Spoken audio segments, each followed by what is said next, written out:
Bonjour, bienvenue dans cette petite capsule vidéo qui a pour thème le doute.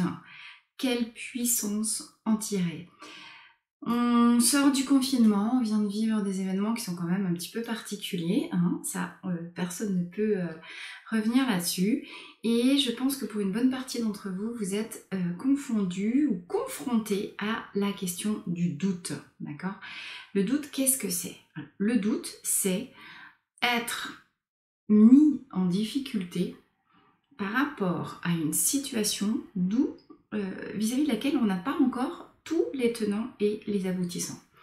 Le doute, c'est un sentiment, d'accord? Ce n'est pas une émotion. Neurologiquement parlant, il y a une grosse différence. Ce qu'on appelle en fait une émotion, c'est une impulsion électromagnétique qui prend sa source dans le cerveau suite à un stimuli extérieur qui nous arrive, qui nous confronte, qui est extrêmement bref et intense, d'accord?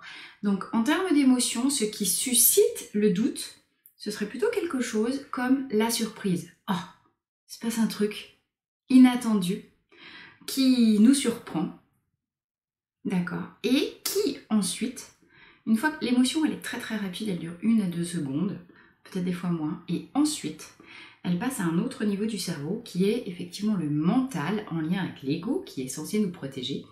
Et là, le mental se met en action. Et ça tourne, et ça tourne, et ça tourne. On est confronté à quelque chose qu'on n'attendait pas, à quelque chose qu'on ne contrôle pas, et l'incertitude s'installe. Que faut-il faire dans cette situation? Mais qu'allait-il faire dans cette galère? À partir de là, 2 solutions. En fonction des personnalités. Vous avez des personnalités qui ne se laisseront pas abattre par le doute, qui seront en capacité de trancher assez rapidement. Et tant mieux. Pour des personnalités un petit peu plus indécises, là, il y a une autre problématique. Le doute, le questionnement, entraîne véritablement un phénomène de rumination du mental. Et la rumination du mental, c'est quoi? C'est le petit vélo qui tourne, vous le connaissez tous, hein, qui tourne dans la tête, on ne trouve pas l'interrupteur, mais quand est-ce que ça s'arrête? Et on retourne en rond, on tourne en rond, on tourne en rond, comme un petit poisson dans son bocal, parce qu'on a beau triturer les éléments dans tous les sens, on n'en voit pas la sortie. Qu'est-ce qui s'installe? De la peur. Quelle peur en particulier? La peur de prendre la mauvaise décision. Et c'est reparti de plus belle pour le petit vélo qui tourne. Oh, et si je me trompais? Et s'il y avait des conséquences? Et si je faisais du mal autour de moi? Et si je prenais la mauvaise solution? Si je prenais le mauvais chemin?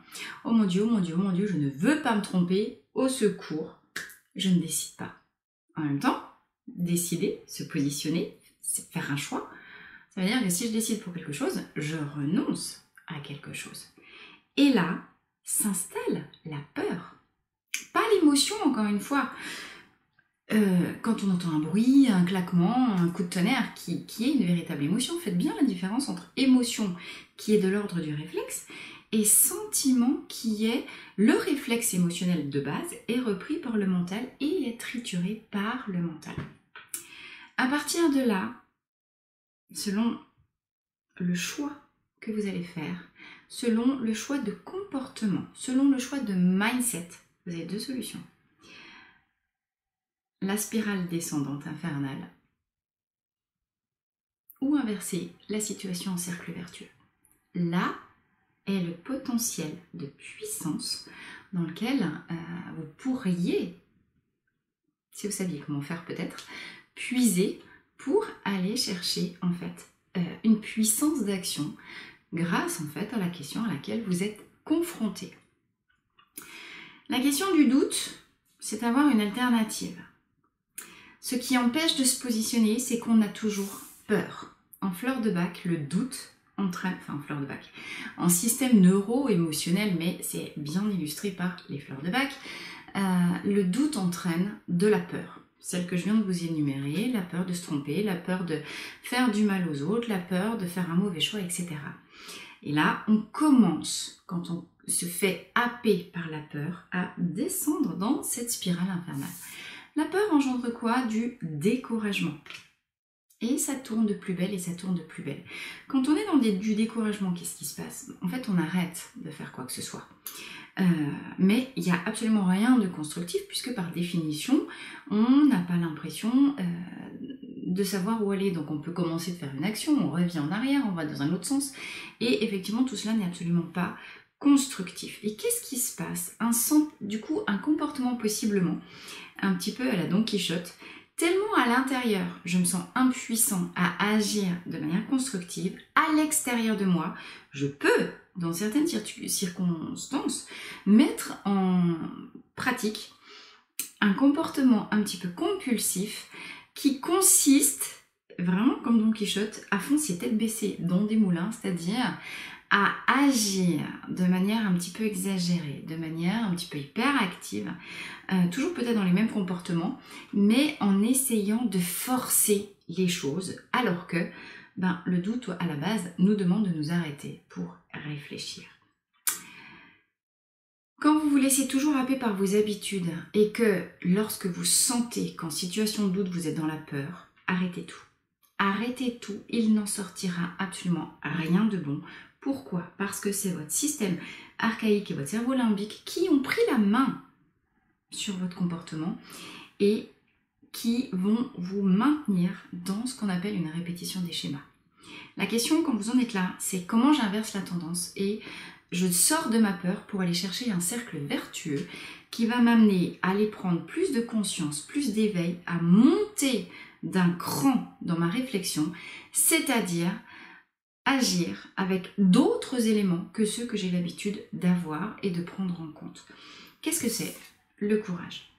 Qu'est-ce que c'est la capacité, en fait, le réflexe à revenir en lien avec soi? Quand on doute et qu'on n'est pas capable de trancher, parce qu'on est dans la peur, c'est qu'on a quelque part perdu le contact avec soi-même et qu'on veut toujours garder le contrôle, en tout cas rester dans l'illusion de vouloir garder le contrôle des choses, ce qui ne peut pas fonctionner. À l'intérieur de soi, non pas dans votre mental, mais dans votre système subconscient en lien avec la mémoire du corps, vous avez en fait les schémas d'activation d'une conscience supérieure qui est branchée à votre cerveau frontal, d'accord ? Votre cerveau frontal, votre cortex frontal est le seul à pouvoir sortir des schémas habituels d'action pour aller chercher des solutions innovantes, pour changer de manière de faire. Sauf que ça, c'est branché sur votre système intuitif. Et oui. Autrement dit, quand vous êtes face à un choix, plus vous voulez garder le contrôle et plus vous êtes dans la peur, moins vous trouvez des solutions. La solution consiste à tout arrêter, à prendre quelques minutes, un quart d'heure, une heure, comme vous pouvez, évidemment c'est toujours plus facile à dire qu'à faire, mais aller chercher quelque chose qui pourrait s'appeler la protection contre les influences négatives extérieures. Coupez tout l'extérieur, débranchez la télé, débranchez les gens, isolez-vous, retranchez-vous à l'intérieur de vous-même, faites le silence. Mettez-vous une petite musique apaisante, soufflez, revenez dans la présence au corps parce que votre solution se trouve dans votre corps en lien avec votre système inconscient. Quand on a un problème, il y a forcément, puisque rien n'existe sans son contraire, si j'ai un problème, c'est que j'ai une solution. Ça va avec. Quand je suis dans mon mental, je ne vois que le problème. Quand je reviens dans mon corps, dans la présence à moi, dans l'instant présent, qui est la seule réalité, puisque dans la seule réalité de l'instant, le passé est terminé, évidemment le futur n'existe toujours pas, la seule réalité qui soit, c'est celle de votre corps. Votre corps possède toutes les réponses, à condition d'accepter de descendre, les écouter.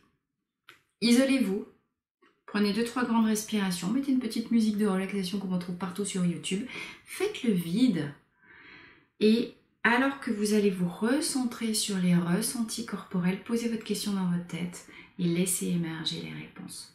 Cherchez non pas la peur, mais le courage de peut-être lâcher le contrôle en disant ça se trouve la solution, c'est quelque chose que je n'ai jamais fait, c'est quelque chose que je n'ai pas du tout l'habitude de faire.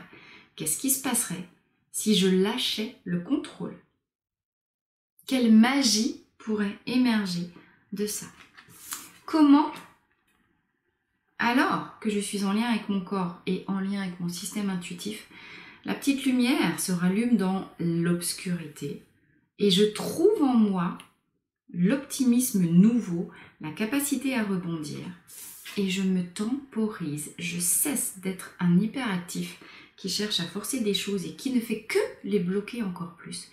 Parce que c'est dans la tempérance et le retour à soi, le juste équilibre entre l'intérieur et l'extérieur, que votre petite voix intérieure, le murmure de qui vous êtes véritablement au-delà des apparences et au-delà de votre contrôle, seulement pourra se manifester à vous. Je vous souhaite une très belle écoute de votre voix intérieure. N'oubliez pas, c'est en écoutant la voix à l'intérieur qu'on trouve la voix à l'extérieur.